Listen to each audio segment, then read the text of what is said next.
नमस्कार मंडळी, अकस्मात मराठी हॉरर स्टोरीजवर तुमचं स्वागत आहे. आज पुन्हा एकदा मी तुमच्यासाठी रहस्यमय, थरारक आणि भीतीदायक अशी कथा घेऊन आली आहे. पण व्हिडिओला सुरुवात करण्याआधी जर तुम्ही चॅनलवर नवीन असाल तर चॅनलला सबस्क्राईब करायला विसरू नका.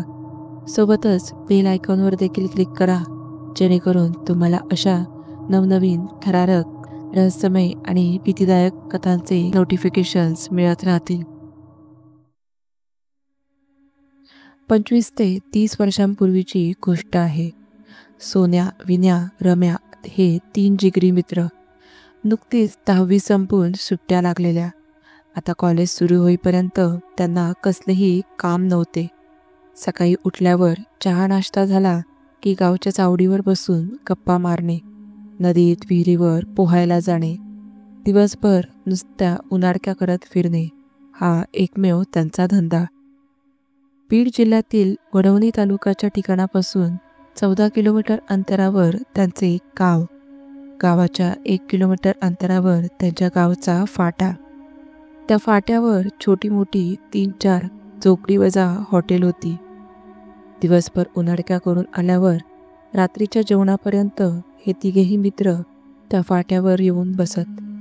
येता जाता याला त्याला हटकणे, कुणाची खिल्ली उडवणे, मस्करी करणे यातच त्यांचा रात्रीच्या जेवणापर्यंतचा वेळ जाई. पुढे पुढे तर ते रात्रीच्या 12 वाजेपर्यंत त्या फाट्यावरच बसून गप्पा मारायला लागले होते. खेडेगाव असल्यामुळे दिवस मावळता लोक शेतातून आल्यावर स्वयंपाक झाला की झोपी जाई. रात्रीच्या 9 वाजेपर्यंत गाव चिडीचूप शांत निजे. इतके शांत की सुई जरी पडली तरी तिचा आवाज ऐकू यावा. अशाच एका रात्री सोन्या, विन्या आणि रम्या खूप उशिरापर्यंत फाट्यावर गप्पा मारत बसले होते. तिथे जी काही 2-4 हॉटेलवाली होती ती अंधार पडताच आपापले हॉटेल बंद करून घरी निघून जायची. त्यातीलच एका हॉटेल बाहेरील लाकडी बाकावर बसून हे तिघे तासनतास गप्पा मारत बसायचे. घरचे ओरडू नये म्हणून त्यांनी एक शक्कल लढवली होती.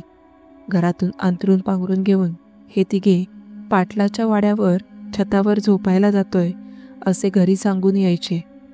त्यामुळे ते कितीही वेळ जागले काय किंवा झोपले काय कोणालाही काही फरक पडत नव्हता. तर त्या दिवशी त्यांना गप्पा मारता मारता रात्रीचे 11:30 वाजले. त्यांच्या गप्पा सुरू असतानाच गावच्या फाट्याच्या उजव्या पश्चिम बाजूला एक पांदन रस्ता होता. त्या रस्त्याने पायातली चाळ वाजतात तसा आवाज ऐकू येऊ लागला. ते सावध झाले, थोडे घाबरलेही.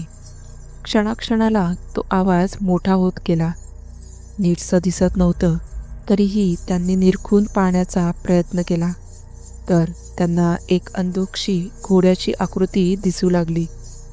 ती आकृती पांदीच्या मधून निघून जेव्हा वर आली तेव्हा त्यांनी लाईटच्या उजेडात पाहिलं तर घोडीवर एक माणूस बसलेला. त्या घोडीच्या दोन्ही बाजूने कसल्या तरी चाळीदार टोकऱ्या होत्या आणि जो चाळ वाजल्याचा आवाज येत होता ते घोडीच्या पायातील घुंगरं होती. यांच्या जीवात जीव आला. त्या तिघांनी त्या घोडीवर बसलेल्या माणसाची विचारपूस केली तेव्हा त्यांना कळले तो बांगड्यावाला कासार होता आणि तो सरळ आला तसाच उत्तरेकडे निघून गेला. ते त्याला घोडीच्या पायातील घुंगरांचा आवाज बंद होईपर्यंत निरखून पाहत होते. त्यांनी एकमेकांकडे पाहिलं आणि मोठमोठ्याने एकमेकांची टर उडवत हसू लागले. पण खरी गंमत तर इथून पुढे आहे. दुसऱ्या दिवशी पुन्हा असेच ते तिघे त्याच ठिकाणी गप्पा मारत बसले होते. तेव्हा त्यांनी पुन्हा त्या कासाराला घोडीवरून त्याच पांदन रस्त्याने येताना पाहिले. तो कासार आज आला तसा उत्तरेकडे निघून गेला. वेळ तीच होती, 11:30 ते 11:45. तिघेही तिथून उठले व पाटलाच्या वाड्याच्या छतावर जाऊन लोळू लागले. झोप काही येत नव्हती. बराच वेळ निघून गेल्यावर विनू म्हणाला, यार, त्या कासाराने आपली चांगलीच फजिती केली राव. लय घाबरलो होतो आपण सगळेच. ते कासार एवढ्या रात्री कुठं गेला होता आणि रोज तो तिकडूनच येतोय आणि ते बी रातच्याला 11-12च्या दरम्यान. त्याला उद्या भेडूच जरा, थोडी मजा घेऊ त्याची. विनूचे हे शब्द ऐकून सोन्या आणि रम्यानेही होकार दिला. दुसऱ्या दिवशी रम्याच्या विहिरीवर भेटायचं ठरवून ते तिघेही निद्रादेवीच्या कुशीत विसावले.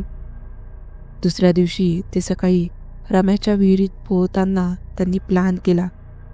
तिघांनीही रात्री पांढरी साडी घालून त्या कासाराला भीती दाखवायची आणि परत या वाटेने येऊ नको असे आदेश द्यायचे.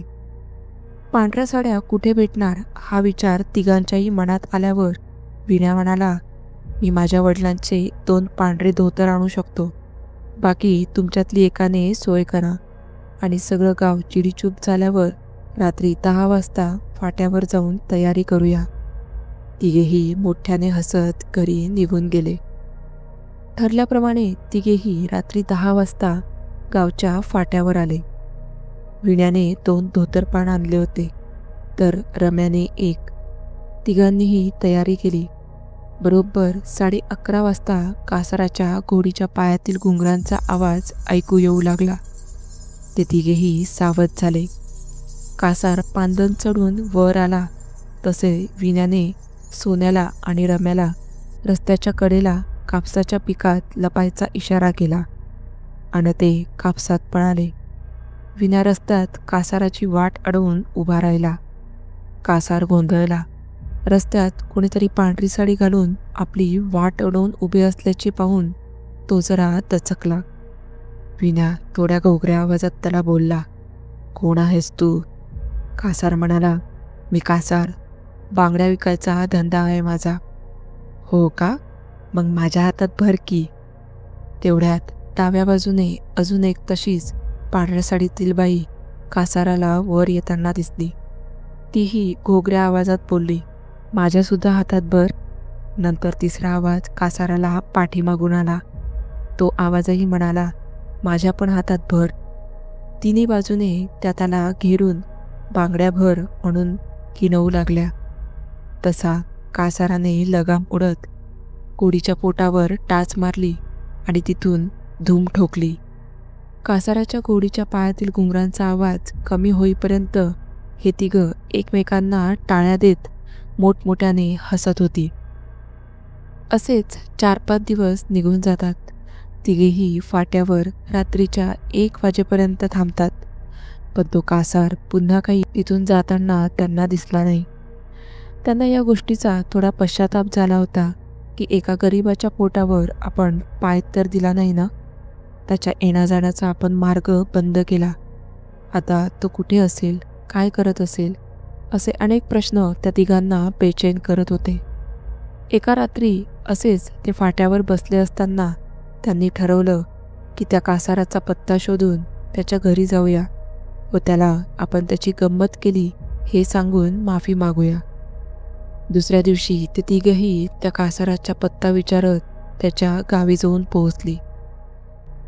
त्यांच्या गावापासून 8 किलोमीटर अंतरावर रंजनगाव नावाचे एक गाव होते.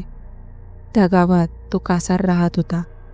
बांगड्यावाला कासार कुठे राहतो असे विचारत ते त्या कासाराच्या घरासमोर येऊन उभे राहिले. दाराच्या अंगणातच एक 40 ते 45 वयातील बाई सुपात तळण घेऊन पाखडत बसली होती. ती कासाराचीच पत्नी होती. हातातलं सूप थांबवत काण्या नजरेने त्यांच्याकडे तिरपे पाहत तिने विचारले, कोण पाहिजे पोरांनो? या प्रश्नावर त्या तिघांनी एकमेकांकडे पाहिले. पहिलं कोण बोलेल हा प्रश्न होताच. मग विण्याच पुढे आला. विण्याने विचारले, मावशी, ते कासार मामाचं घर हेच का? कोणीतरी आपल्या नवऱ्याची चौकशी का करतंय असा विचार करून त्यांच्या कपाळावर आश्चर्याच्या आठ्या उमटल्या. ती बाई म्हणाली, काय र पोरांनो, काय काम आहे तुमचं नक्की? आणि यांना का भेटायचं होतं तुम्हाला? यांना म्हणजे या कासार मामांच्या पत्नी असाव्यात हे त्यांच्या पटकन लक्षात आलं. मग तेव्हा त्यांनी 5-6 दिवसांपूर्वी कासारासोबत जे काही केलं होतं ते सगळं सांगितलं आणि आम्हाला त्याबद्दल माफी मागायची आहे म्हणून त्यांचा पत्ता शोधत आम्ही इथवर आलो असल्याचे सांगितले. त्यावर ती बाई चिडली. काय र, काय भांग बिंग मारून आलात की काय? यावर ते तिघेही ओशाळले व या बाई का चिडल्या असतील याचा विचार करू लागले. तेवढ्यात त्या बाईने आजूबाजूला पाहिलं व त्यांना हळू आवाजात पण गंभीर स्वरात विचारले, तुम्ही काय माझी गंमत करताय का वर? ते तिघे पुन्हा गोंधळले. सोन्या म्हणाला, असं का बोलताय तुम्ही? मग कसं बोलू? अरे, जो माणूस 1 वर्षापूर्वीच मरण पावला तो तुम्हाला कसा भेटन? हे ऐकून त्या तिघांनाही दरदरून घाम फुटला. ते तिघेही पायापासून हादरले. ही बाई त्यांची नक्की कोण हे त्यांना खात्रीशीर माहीत नव्हते, म्हणून त्यांनी विचारले, तुम्ही त्यांच्या कोण? त्यावर ती बाई पटकन पण रागात म्हणाली, त्यांची बायको आहे मी. तुम्ही आमची मस्करी करताय का मावशी? वीणा म्हणाला. त्यावर ती आणखी चिडली. हातातलं सूप बाजूला सारून उठली व वीणाच्या हाताला धरलं आणि ओढतच घरात नेलं. सोबत सोन्या आणि रम्याही आत आले. भिंतीकडे बोट दाखवत ती म्हणाली, हेच होते का ते? भिंतीवरचा कासाराचा फोटो पाहून त्यांनी डोळेच वटारले. भिंतीवर कासाराचा फोटो होता आणि त्यावर खाली मृत्यूचं साल लिहिलं होतं. कित्येक वेळ ते तसेच त्या फोटोकडे डोळे वटारून पाहत होते आणि त्यांना आता असे वाटत होते की फोटोतला कासार त्यांच्याकडे पाहून फिदी फिदी हसतोय. विन्या, सोन्या आणि रम्या पुन्हा कधीही रात्रीच्या वेळी गावच्या फाट्यावर गेली नाहीत. या घटनेला आज कितीतरी वर्ष लोटली असतील, पण कधी जरी ते भेटले आणि हा विषय निघाला तरी आजही त्यांच्या अंगावर काटा उभा राहतो. तर मित्रांनो, आजची ही कथा तुम्हाला कशी वाटली हे मला कमेंट करून नक्की सांगा. व्हिडिओ आवडला असल्यास लाईक आणि चॅनलला सबस्क्राईब करायला विसरू नका. भेटूया पुढच्याच अशा एका थरारक कथेसोबत. तोपर्यंत धन्यवाद.